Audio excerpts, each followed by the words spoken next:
banyak hal yang kita rasain di hidup kita. Hal yang menyenangkan, menyedihkan, menyakitkan, etc. I felt that. Or itu semacam unforgettable memory maybe. Salah satu unforgettable memory kejadian yang gak bisa dilupain dan kerap dialami warga plus penenua, khususnya orang agama, yaitu LONGSOR. Longsor. Longsor memang kerap terjadi di sini. Kawasan di sini memang membuat si longsor betah nih, apalagi kalau nggak ada penanganan sama sekali. Nah, di sini saya, Dea Amelia Putri bersama tim Forklift, Indah Purnamasari dan Melisa Putri akan mengupas tuntas kasus ini. Now let's check it out. Tanah longsor di ruas jalan Penubuk Mangkopo, Kecamatan Tanjung Raya, Kabupaten Agam, Sumatera Barat. Bahkan salah satu rumah nyaris rata dengan tanah. Longsor terjadi di Kabupaten Agam, Sumatera Barat. Jalan yang menghubungkan kota Bukit Tinggi dan Maninjau di Kabupaten Agam, Sumatera Barat. Kecamatan Tanjung Raya, Kabupaten Agam. Longsor terjadi di kawasan Jorong Mudiak Palukuah, Kabupaten Agam, Sumatera Barat pada Sabtu. 6 orang ditemukan tewas akibat tertimbun longsor di kawasan Maninjau, Kabupaten Agam, Sumatera Barat. Dadok, Agam, Sumatera Barat ini. Longsor di daerah Palukuah, Kabupaten Agam, Sumatera Barat. Halo guys, balik lagi bersama saya Dea. Nah, dari dampak longsor yang kamu lihat ini, nah udah tahu kan what is the landslide, apa itu longsor. Tapi aku mau menjabarkan sedikit. Longsor itu sendiri adalah kejadian atau peristiwa geologi ketika massa batuan, tanah, atau puing bergerak menemui lereng. Nah, apa aja sih penyebabnya? Penyebabnya itu intensitas curah hujan, cuaca ekstrim, lereng terjal, adanya penyikisan, tanah yang kurang padat, adanya getaran, ataupun pembabatan kayu. Dampak-dampaknya yaitu jalan bisa jadi putus, rumah tertimbun, sumber air bisa tertutup, bahkan korban jiwa nih. Yang kita sama-sama nggak mau ada korban jiwa ya. Nah, apa aja sih ciri-ciri daerah rawan longsor? Nah, ini akan dijelaskan oleh rekan saya, Indah Purnamasari.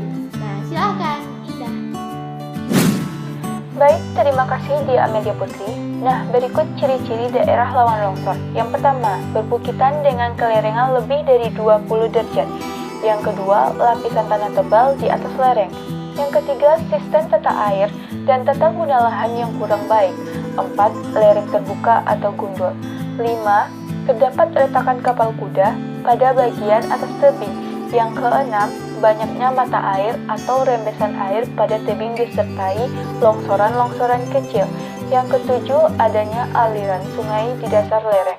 Yang kedelapan, beban berlebihan pada lereng bisa dikarenakan rumah, kendaraan, atau sarana lainnya. Yang kesembilan, pemotongan tebing di atas perhitungan, misalnya untuk membangun rumah atau jalan. Nah guys, masih mau merusak alam? Ayo kita berlomba-lomba untuk merawat alam kita supaya terhindar dari bencana-bencana alam lainnya, termasuk longsor. Apa saja sih cara dan upaya yang harus kita lakukan untuk mencegah longsor? Ada nggak ya? Pastinya ada dong. Untuk menghindari tanah dari bencana longsor, pertama-tama kita wajib mengetahui cara dan upaya yang harus kita lakukan untuk mencegah terjadinya longsor. Memang kita sebagai manusia tidak bisa menghentikan bencana secara 100%. Namun, setidaknya dengan melakukan upaya preventif sejak dini akan mengurangi risiko dan dampak yang akan terjadi. Berikut ini adalah cara dan upaya yang dapat kita lakukan untuk mencegah terjadinya longsor. Yang pertama, jangan membuat kolam atau sawah di atas lereng. Kenapa ya? Karena air yang tergenang di dalam kolam akan diserap oleh tanah. Dan hal inilah yang terjadi sesaat sebelum terjadinya longsor. Yang kedua, tidak mendirikan rumah di bawah tebing. Ini sih agak was-was juga ya. Yang ketiga, jangan menebang pohon di sekitaran lereng. Yang keempat, jangan memotong tebing secara tegak lurus.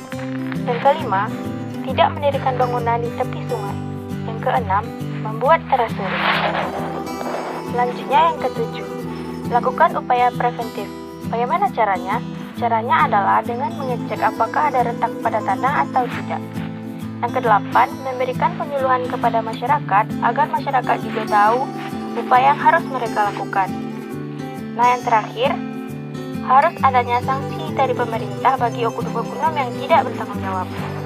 Tapi, Dari upaya yang dapat kita lakukan untuk mencegah terjadinya longsor, ada juga faktor-faktor yang dapat menghambatnya. Ya, seperti yang kita ketahui lah ya, bahwa tidak semua masyarakat yang sudah memiliki kesadaran untuk menjaga lingkungan.